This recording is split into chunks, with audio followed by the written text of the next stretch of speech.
یہ جی ہمارے ہیرو فتح اللہ خان برقی، ابھی ضمانت ان کی ہوئی ہے اڈیالہ جیل میں. یہ ہم سب دوست لینے کے لیے آئے ہیں، ان کا ہم نے پورا استقبال کیا. یہ ہمارا ہیرو ہے، ہماری جان ہے، ہمارا سپاہی ہے. یہ ساری ٹیم بھی آئی ہوئی ہے. یہ لیڈیز ہماری آئی ہے، طلعت رضوانہ صاحب آئی ہوئی ہے، بقایا ہمارے وکلا صاحب ہیں، یہ سردار صاحب ہیں. یہ دیکھ لیں جی، یہ سارے کے سارے. ابھی ہم اڈیالہ میں جیل کے گیٹ پہ ہیں اور ریسیو کیا اپنے بھائی کو. ایک ابھی تک ہمارا جو بھائی ہے وہ دعا کرنے کے لیے مسجد میں نماز پڑھنے کے لیے گیا ہوا ہے، اور اس کا نام ہے قاضی نور الاسلام، جو ہمارا شاعر ہے آئی اللہ کا. تو اس نے نظم بھی پڑھ لی. اس نے خاص 4-5 جو شعر ہیں نا وہ برقی صاحب کے لیے بنائے ہیں. تو وہ آتے ہیں تو وہ ساتھ کھڑے کر کے ان کو تو وہ پڑھتے ہیں. ہم شعر بھی، یہ ہمارے ساتھ رہیے، چینل کو سبسکرائب کیجئے، لائک کیجئے اور آگے شیئر بھی کریں. برقی صاحب کیا کہیں گے اس موقع پہ؟ اس موقع پہ یہ کہوں گا کہ پورا پاکستان اپنی جدوجہد اسی طرح جاری رکھے. انشاءاللہ ہم حقیقی آزادی لے کے رہیں گے انشاءاللہ. اور انشاءاللہ جس طرح آج میری ٹیم نے مجھے ریسیو کیا ہے، جلد سے جلد انشاءاللہ ہم عمران خان کو بھی اسی طرح ریسیو کریں انشاءاللہ. ہر صورت ہم نے آزادی لے کے آنی ہے، حقیقی آزادی جو عمران خان کا خواب ہے. اور واحد ایک ہی لیڈر ہے اس ملک میں، عمران خان، جو اس ملک کا مستقبل ہے. اور انشاءاللہ عمران خان ہی اس ملک کو سدھار سکتا ہے. باقی ان چوروں لٹیروں کو دیکھ بھی لیا ہے، سمجھ بھی لیا ہے. 75 سال سے انہوں نے ہر ایک اربہ استعمال کیا ہے، لیکن ان سے کچھ بھی نہیں ہو سکتا. برقی صاحب ایک سوال میرا، آپ آئے ہیں، ہمیں بھی خوشی ہے کہ خان صاحب کا جو آپ درشن ہوا ہے نہیں ہوا، بیرک سے کتنی دور تھے، کتنا حالات کیا بیتی، کیا دل خان صاحب کی خوشبو آتی رہی ہے، کیا دل فیل کر رہا تھا؟ خان صاحب مجھ سے صرف ایک بیرک دور تھا اور ہمارے بیرک میں 100 بندے تھے.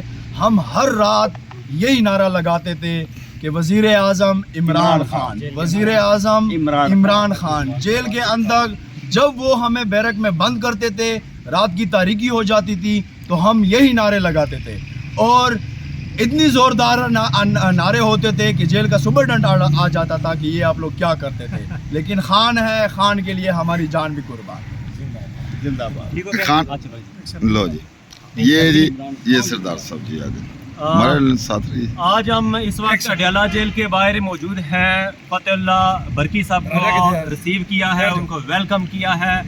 آپ سب کو پتہ ہے جس دن عدت کیس کا فیصلہ ہونا تھا، اس دن خاور مانیکا نے اور اس کے لائرز اور دیگر کچھ نامعلوم لوگوں نے عدالت کے اندر کچھ ابیوسو لینگویج استعمال کی تھی، جس کے بعد برقی صاحب اپنے جذبات پہ کنٹرول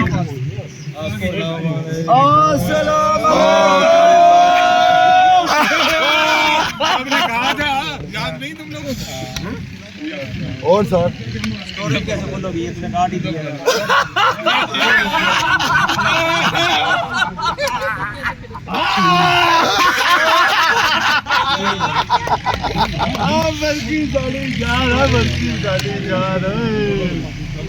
وہ شعر بھی سنا ہے جو آپ نے لکھا تھا. یہ ادھر آئیں جی، آپ اب آ جائیے ادھر منہ کریں جی. یہ جس بندے کا جی انتظار تھا نا جی، یا پھر آپ ہی شعر آ رہا ہے، آ جاؤ. وہ ہمارے قاضی نور الاسلام شاعر صاحب آگے ہیں اور انہوں نے ایک شعر آج لکھا برقی صاحب کے لیے خاص طور پر.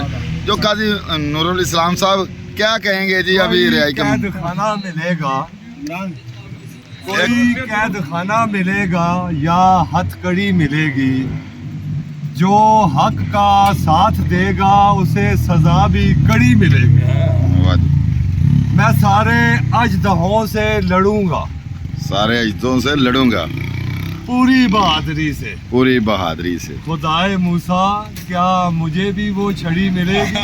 واہ جی واہ جی واہ جی. خدائے موسیٰ کیا مجھے بھی وہ چھڑی ملے گی؟